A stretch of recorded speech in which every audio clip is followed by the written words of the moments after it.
Hey Soul Tribe, it's Kate and Kerry. We are so excited to have you hear this new episode. Please review and subscribe at the end. It's free and it helps us keep spreading our message to you, our awesome listener. Thanks so much and enjoy the episode.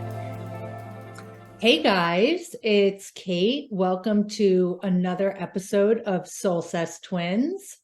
Hey guys, it's Kerry. Welcome to another episode. We're going to be discussing shame and the effects on kids and how to communicate better so that they're left with less of it. Yeah, for me, this was the most feared scar that I could pass down to my kids. If I were to think of one thing that I really wanted to focus on and not hand down, it's shame. I think it should be classed right there with, addiction, stealing, anything like that. I think it's really one of the most harmful emotions that we can give someone, because like another episode that we did on shame, in order to feel shame, initially you have to be shamed. And so many times that has to do with our parents, our whatever adults that are in our life when we're young and being brought up. It usually comes from that. Yeah, teachers, coaches, a babysitter, right? And yeah, just seeing the impact that shame can have on all of us and just how scarring it is. It just really leaves like a scar, right? And yeah, so we're going to get into all of that and ways to prevent it so that we can parent better and I just think it's so interesting how so much of us, and if not all of us, were taught for some reason that it was like the tool to use in order to get kids to do what you want. Mm-hmm. So it's like, I don't even feel like anyone's at fault here. I just think there's so much ignorance to parenting or coaching or dealing with kids and why they act how they act, or how to get them to do what you want them to do, and where shame just became like the tool to use to do it. And so that's what the conversation will be about today. I'm just sort of changing that around. It's like the lazy man's parenting tool. And I've fallen victim to it myself. And it really Oh, is about where you're tired. It's lazy. For me, I'm speaking for myself. It's a lazy tactic to handle closing out a situation. It's usually that is, wanting to close them down, stop the conversation. and also too, I think that it is a reflection on however you treat yourself is how you'll treat others, especially your kids. And it's how you were treated will come up on how you treat them. Mm-hmm. So that's why, too, it's like it's such self projection as well. So the more self reflective you are on yourself and compassionate and understanding you are toward yourself, is when you're turned on to, whoa, that really affected me. I need to treat others differently because this matters. So it really is, again, like self reflection, doing the work is what's going to have us be different everywhere else. I love that you said that. I literally was writing notes on this episode, and I wrote the way to know what words are shameful, what makes you feel shame, is to ask yourself, when you hear X, and it makes you feel shame, there it is. Like, this stuff can be so, and is so easy. And the starting point is with ourselves. Like you just said, this work, especially with changing the way that you communicate, is so intentional.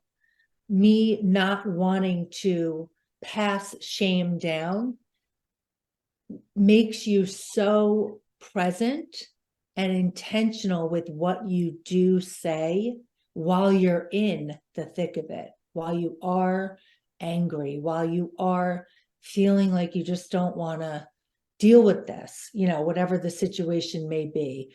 It makes you so present. And like I said, like, this is the moment, because I do love where this thought always makes me act better and do better. Is this really going to matter in 6 months?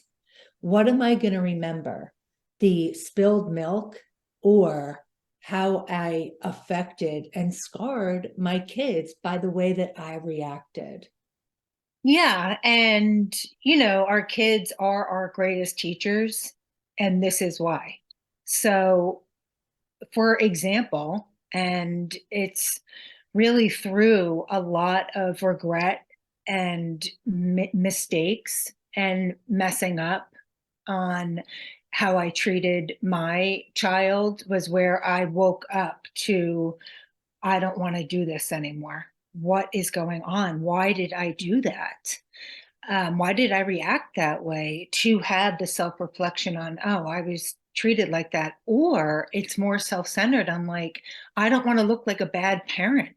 I want them to behave better so I don't look like I'm failing and I'm not doing this correctly or incorrectly. So, just for instance, I don't know. I was going to say, I don't know why, but I do know why. But it's embarrassing, and it's like really an intense story. But when Billy, my son, was like 3, maybe even 2, he was riding like a tricycle. And we were in the park, and he just wasn't getting the pedals down. And I had seen like so much abuse in the cult on the kids, and how much failure they had in their life of not being really able to do anything, and were just treated just like so disparagingly. And I wanted Billy, obviously, to not be like that and to make it. So I had so much pressure behind me and so much fear. I had so much fear that he wasn't going to turn out well if he doesn't get this down. And I just was so mad at him. Like, I was like, just push the pedals, right? And he's like, 2.5. And I'm like, just push them. And this lady walked by and said, you're doing good, little boy. And I was so enraged. I was like, F you. Like, don't you dare. Because I was caught. I was embarrassed. And that woke me up. So I do feel like humiliation and embarrassment really wakes us up, and is useful if we can look at it. Okay, what happened here? I'm mortified. And then I could see, like, this is horrible, and like, not going to benefit him and help him into riding a bike, right? And I looked at it and realized that, oh, I have a lot of fear here that he's not going to make it if I don't really push him hard and make him do these things. And I just thought, yeah, well, that's not the way to go about it. You have to be kind, helpful, and instructful. Like, all right, put one foot down and then the other, and then it goes like this. But to really come on to like, what's behind the reaction? Mm-hmm. It's always some scarring of your own or fear of your own. Yeah, that's so true. It is a lot of, yeah, you looking bad, Yes. you thinking Yes. you're looking bad because, your child isn't getting it. Yes. So then you feel stupid. It's Right. you, it's you that's not pedaling, basically. Right. So, like, get that together. We can't look like that. That can't be our image. That can't be, no, no, no. Yeah, it's so true. And There's so much self projection. mm, such projection, just like, and the whole family image, the whole thing just comes right up and out. And that is largely a lot of the reaction. Like with sports, when parents are like, Bennett, what is wrong with you? Like, come on, man. That's what's behind that Mm-hmm. image and the parents' own disappointment with themselves Mm-hmm. and how they didn't do it well enough. They should have, they could have, and now they're gonna through you, through the kid. And it's like, oof, you gotta check that. And it's handed down to us that way. Again, like so much awareness and eye-opening, like, us developing now in like this new era, this new age of not tolerating this anymore, not wanting to. I think so many of us now are becoming aware of our behavior, of our wounds, of our scars, and not wanting to hand this down. And I wanted to talk about one that was really, really what helped me a lot was reading about when you have kids, and especially if you have more than one, and one child, your first child is a certain way, and then your second child is a completely different way, and one's just like a little bit more easy, even tempered than the other, and it's like, what's wrong with you? Mm-hmm. And reading that, we want to make sure when we do have kids and when we're interacting with them to know that the ache and the fight and the sticking point is really us not embracing who that child really is versus who we want them to be, how they should act Right. versus how they do act. Exactly. And that really woke me up too, to we were raised in such an athletic family, and I just had such pride. I mean, it was the only thing I had that I did well was being an athlete, right? Everything else I failed. I wasn't the best student and, whatever. And so I excelled at that. And there was just so much that I learned from sports and just so much that I got from it. And it's just so special to me, right? And our brothers were like just so amazing, and there was just so much pride in it, right? Like I just felt like, It was God, like the coolest house. yeah, it's like that's where it's at. I mean, it was like, Jay McMahon and, Chris McMahon, and they were just such great athletes. And there was just a lot to feel proud about, right? And it's like, that's my brother, and my brothers. And so I wanted that so badly for my son. And, his dad is not athletic at all. And I just was like, it's all on me to like push this thing. But after that bicycle incident, I really woke up to that of, oh, I'm pushing this narrative on him. And I don't even know if he's going to like soccer, if he's going to like lacrosse, if we don't even play it out here, but if he likes sports, he may like art. He may be an artist. He may love music. He may love dancing for all I know, right? And I just took a step back and really saw that, like, okay, there's a lot of fear here. And the only interest doesn't have to be sports, but it's also going to be his to choose. It's not going to be mine. And I put the reins way back, and he wasn't interested in soccer. He hated it and all this stuff. And I was like, "Ah," and I was like, but he'll find his own. He'll find his own. And I really literally stepped back and was like, let him find it. It'll be awesome, whatever it is. And he found basketball. And yes, I was like, yes, I'm like, I love it because there's so much to learn from it. And I love sports. So now we watch it together. We play ball together. Like I'm definitely like the mom that's out in the driveway playing hoops.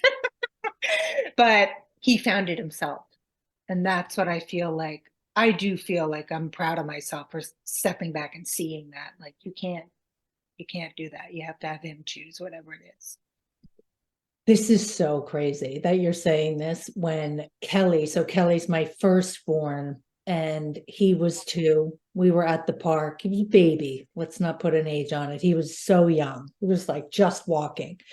And I was there with a couple moms, and God knows how this came up, but they were like on the swings or even just playing on the jungle gym and talking about, I guess, just what their interests are going to be. Like, who knows, what they're going to be and whatever. And I was like, really into the idea of wanting to pay attention and embrace who my kids are going to be, even like that young, way back, reading that young, because I really was terrified of passing shame down. I really knew I wanted to correct this and not do it. Of course, I've had my mistakes and I've had my moments of it, but overall, I really needed and wanted to change this.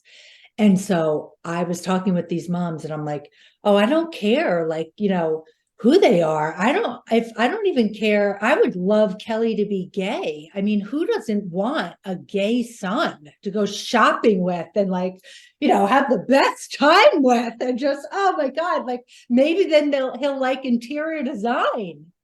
And of course, like it was like so extreme, but I really meant it. Like I was like, don't care. It would be amazing. And so stereotypical. And the Like that mom, all gay males love shopping and interior design. So pointed out a few things. and what's funny though, like most of my gay friends do. They like Yeah. are so into style, so into like looking good, and they do look good. But it was just so funny, like just to take it to that level. But I really did mean it, but it was hilarious. Like You the said that to me. the faces, like there was like, yeah, That's a bit much. it was so great. But But it isn't. That's so awesome. I I really meant remember you saying that to me, and that really opened up like anything, anything, whatever they are is who they're going to be. yeah. It's not up to us. It's not. And to embrace all of it is like amazing. So my neighbor across the street, she had a son and a daughter, and the daughter just became a boy. Oh wow. And I was like, I just see them like totally embracing it. And Billy and I were playing basketball outside, and she came over and was asking me if I could babysit her guinea pig when they went away, and I was like, yeah, sure. And then I was like, how is it going? I was like, seeing, I forget the kid's name, but I was like, I just see you guys embrace it so well. How's it going? And she was like, oh, great. She was like, that's who they are. Hmm. I mean, I Yeah. said, that's really tremendous of you. I said, that is really tremendous. I've seen how you've handled this, and just the love you must have for your kid and acceptance that they're getting to be who they are when it's that difficult. Who wants to come out like that? It's so hard. You get bullied, the whole thing. And I said, I've just been so impressed. You are a phenomenal family. And she was like, thank you. Thank you so much.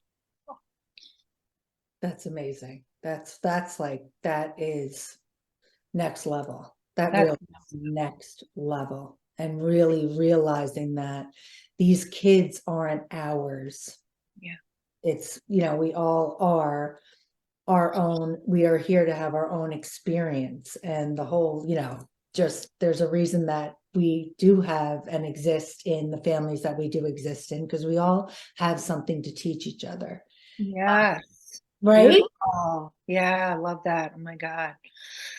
And also, too, just wanted to say I also have got my degree in child development. So I just like this stuff is like so near and dear to my heart. It's like I've always had like just this like, I'm almost like too emotional about kids and like the effects on them and stuff.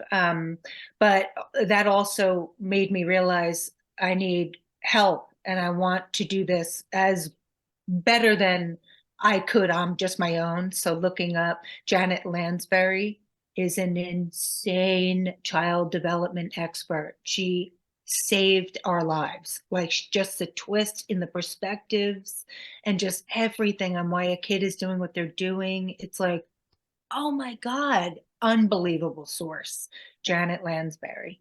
Where now did you find her? Was it a book? Was it online? At first, it was a book, and now she has a podcast actually, and they're unbelievable. They're short, which makes it possible, right? For moms who are busy and working moms, all this stuff. So just to pop it on and listen to it. And she goes over like sibling dynamics. She goes over all of it. And so it's Janet Lansbury podcast. We'll put it in the notes. Kate. But also, I just wanted to say, like, when a kid, like, you're telling a kid, like, don't do this, and they keep doing it based on your reaction. If you were like, don't do that, the kid gets so enthralled by your reaction, is Yep. really what it is. Like, why did you get so mad? Like, oh, and they do it again. You're like, I just said don't do that. Because they can't believe the adult, their like world got that up. They could make the adult that mad. Mhm. So they're curious about it. They're like, and this is even older too. They're curious about it, like, whoa. So they do it again to see it again, but they also do it again to get you to react differently so that they get in your favor. So they're like, do you love me? Do you love me again? If I do it like this, will you, could I elicit a different response to where I'm loved, doing it or not? So it's just real. There's all of that behind it that we all need to know as parents. There's more going on than these kids are just little assholes or little jerks, just being defiant or like, oh, they're so horrible. It's like, do a little reading. I'm telling you, you'll find out. Or like the terrible twos. Well, the terrible threes too.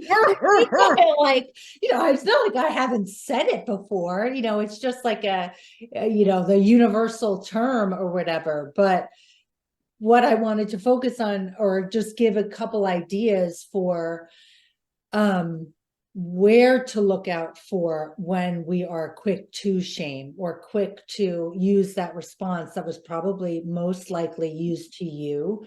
100%. It is what we're talking about is derogatory language. That could be, I remember saying this to Kelly when they were babies. And I mean, I left them in the basement because I was making dinner which was right up the stairs, but Harry was a baby, like one, and Kelly was three. And God knows, like I just hear like crying or whatever. And I go downstairs and the younger one, Harry, is crying. So I go to Kelly and I'm like, what's wrong with you? I swear to God, the second before I said it, while I said it, and after I said it, I said, he will never forget these words. Oh, So my job now is you can correct it. We're you not, can. stamped and sealed with a wrought iron. Like No. that's the good news. We can correct these things. Yeah. But my duty then is to try to get ahead of my emotion because emotion is powerful. Like even, saying like, I shouldn't be doing this. I shouldn't be saying it, but you do it anyway, because 9 times out of 10, that do it anyway is the beginning of your change, right? So it doesn't come Yes. quick. It doesn't come easily in the beginning, but it will over time now. And then you'll be able to catch yourself and even think before you say like, no, that's not going to work for me. What's a better response? Yeah, because emotion is so fast. And especially with kids, it's just on us and out of our mouth before we even can grab it. And so just being aware, you start to grab it sooner. But apology is everything. And correcting your behavior to them and admitting it to them. What greater teacher is that? Showing them, I'm so sorry. That Mhm. is not all right how I said that. I apologize. I want to treat you better. This is how I'd like to have said it. Blah, blah. And then they're like, and that's what they're learning. And Yeah. you're showing to them, you can change too. If you mess up, Can I just say that when Billy the other day he was responding like he gets like if something doesn't go his way right away, he was getting frustrated and like God. And I was like, Billy, I was like, you got to take a second, like to get your way or to explain your point of view and get it across. You have to be calmer, like how you say it. So take a breath. And he's like, I get it from you. And I'm like, you do. I said, excuse me? But What? And so, but to admit, like as parents too, not to say, oh, you're fresh and oh, who do you think you're talking to and all this. The whole thing is learning, right? You're showing them, can you take correction? And so I said immediately, you're right, actually. And I need to do better as well. Thank Mhm. you. Let's both work on it. And he was like, because it gives them respect.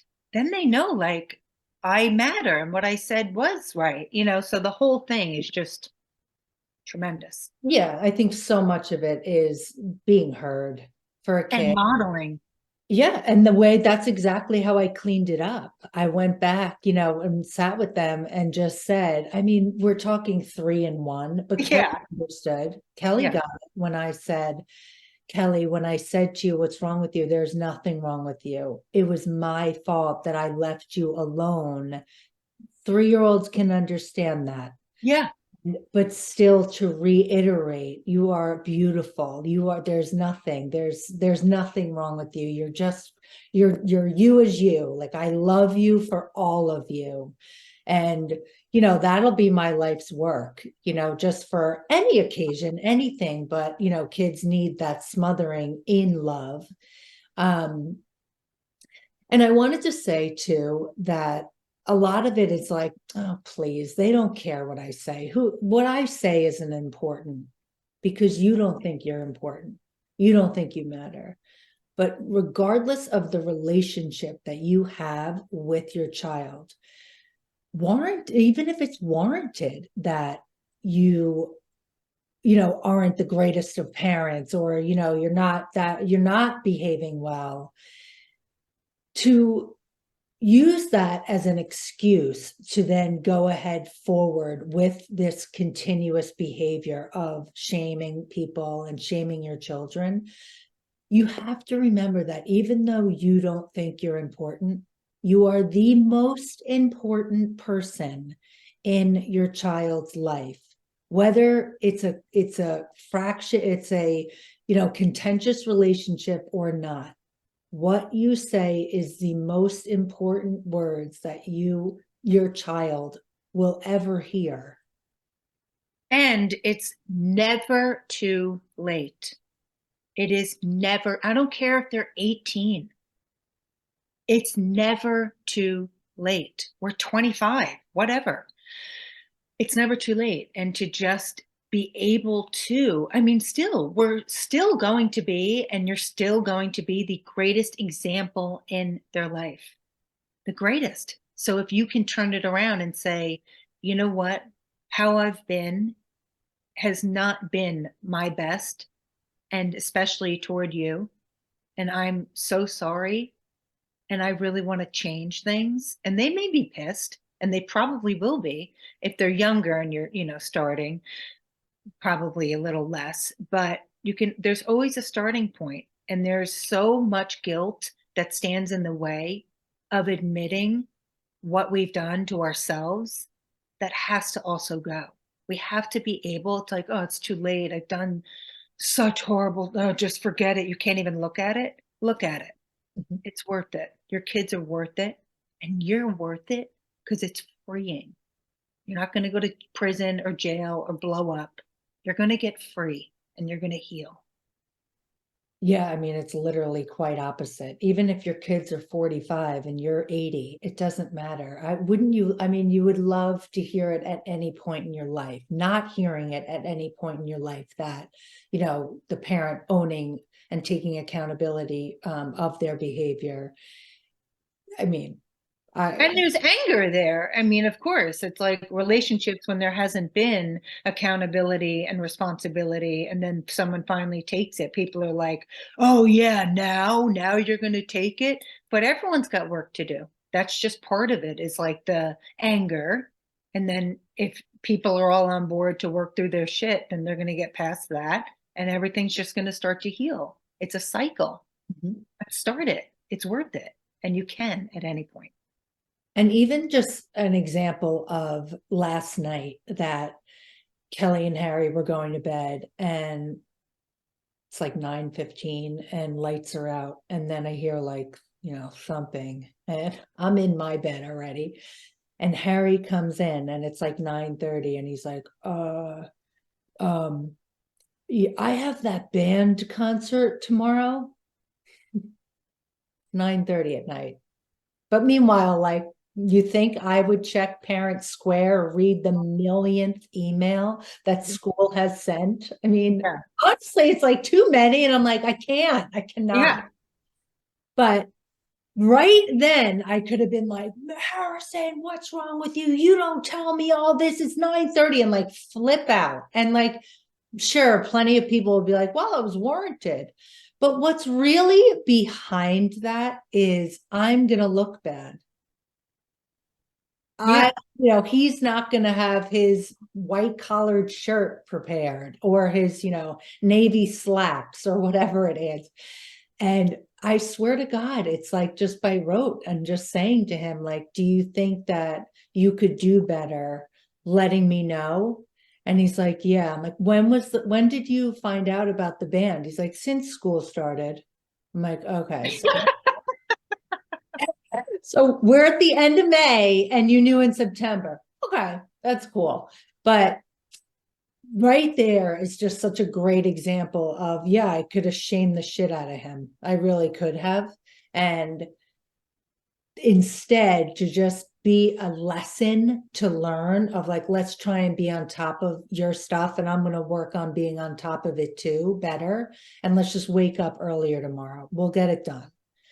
And just like to give your kid relief instead of the weight of the world on them. Like, I swear to God, these little moments when they walk away, I'm like, oh my God, who was that? Yeah, totally. But also you're showing them you're someone to go to. He That tells you're, everything. yeah, that you're going to be understanding, that understanding ear. Yeah. It's like, I remember Billy came to me and he was like probably 5 or 6 and he came into the kitchen and he was like, I can't take it anymore. He goes, I went into the basement. I saw all the Christmas presents and I looked at all of them. I know what I'm getting. And it was like immediately like, oh, you're supposed to scold them here. You're supposed to say, well, now I'm returning every one of them and you get nothing. Which is, I'm proving a point, okay?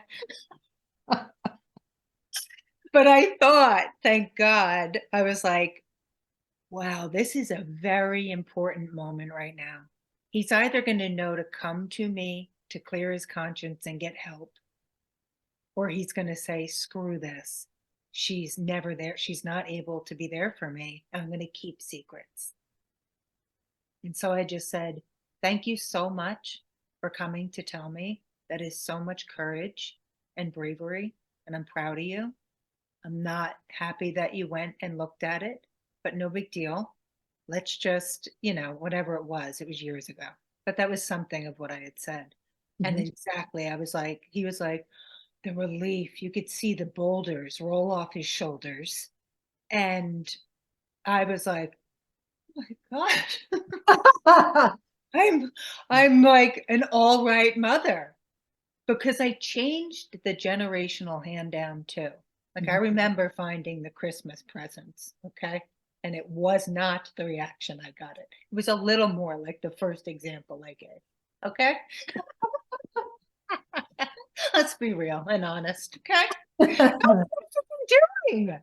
That's what's so maddening. It's like everyone just thinks like Billy would leave his sweatshirts at school all the time. And I'm like, instead of like, God, you don't remember your sweatshirts. First of all, they're kids. They have to be taught how to be responsible. But Mhm. as adults, I don't know why we think that the kids should know already, and they do, but they're just not doing it. I They're know. just being little shitheads. And it's like, so when he would take his sweatshirt and remember it, or he forgot it, and I said, let's work on remembering your sweatshirt, okay? And he was like, okay. And then he took it home with him, and I was like, I'm so proud of you. You have to acknowledge when they do the thing Yeah. you want them to do. You Yeah. have to acknowledge it and more look at when I want him to do something, like he doesn't clean his face off a lot. So lately I've just been saying, I love how you clean your face. It's so great. And he hasn't done it yet. But in his head, he's like, oh, so what's he start doing? Wiping his face. Whatever you want, tell them that they're already doing it. Like, I love how you prepare for tests. I love how you're starting to prepare for blah, blah. And then they're like, yeah, totally. It gets in there, but they're being taken care of in a way that shows support. Mhm. So that's what's been so helpful. And he remembers his sweatshirt all the time now. All the time. I'm like, oh my God, this shit works. Yeah, I know the positive spin to it, like give Yeah. that, and the positive, the recognition is so important. It is so important. Um, then also like a way to try to avoid shame is when, criticizing them for appearance, criticizing them for even weight, just it's such, that is like an easy one, right? That's like such a slam dunk. But there, when we do that, yeah, of course, like then they feel shame, and it's just that self-consciousness instead of, they are kids. We do have the power and the influence to help a child if they are starting to look like they're overweight, right? Because I mean, obesity in this country is like out of control. And we do have, especially when we're the ones making all the meals. This happened with my son too, where I'm the one feeding him. And if he's becoming overweight, all I did was pare back a little bit of his meal. So a big bowl of pasta became a bowl of pasta. And they have no clue, and they shouldn't know. At this age, it's not for them to become so aware of like it's not to demean them, to shame them, instead of helping them and showing them healthy choices. Yeah. Also a little bit of behind the scenes, like he didn't fill that bowl, I did. So Yeah. that part is my job. And the other is to introduce, healthy choices instead of criticizing Yeah. them. Exactly, exactly. Show them the solution, right? So it's so often like, God, don't do that, but then you don't show them what to do. Right.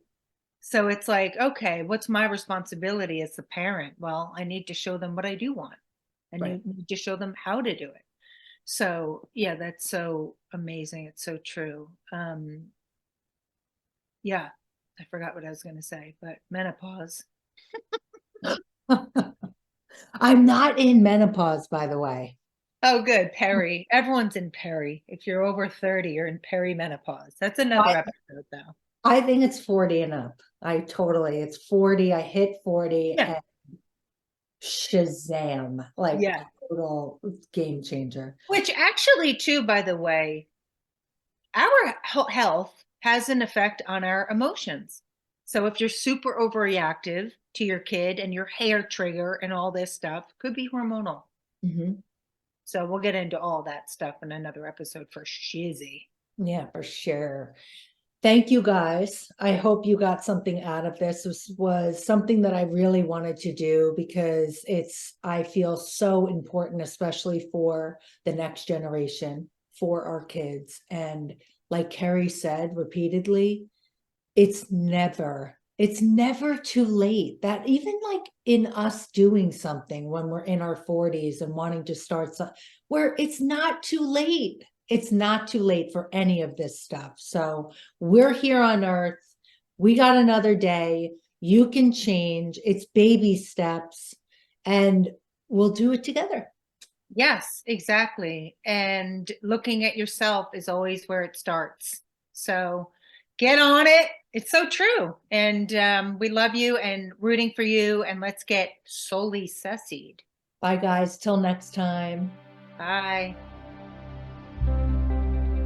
Stay tuned, guys. We are thrilled to be here with each other, and feel so privileged to try and carry a message of hope and positive change to one other person out there. So please subscribe and review and share our podcast to reach that person. And follow us on Instagram and Facebook at Soulsessed Twins and get daily inspo and connect with us. Let's build this community together. 100%. So come back next week and we'll see you then. Get soul-sessed with us, Soul Tribe. That's it. Bye, guys.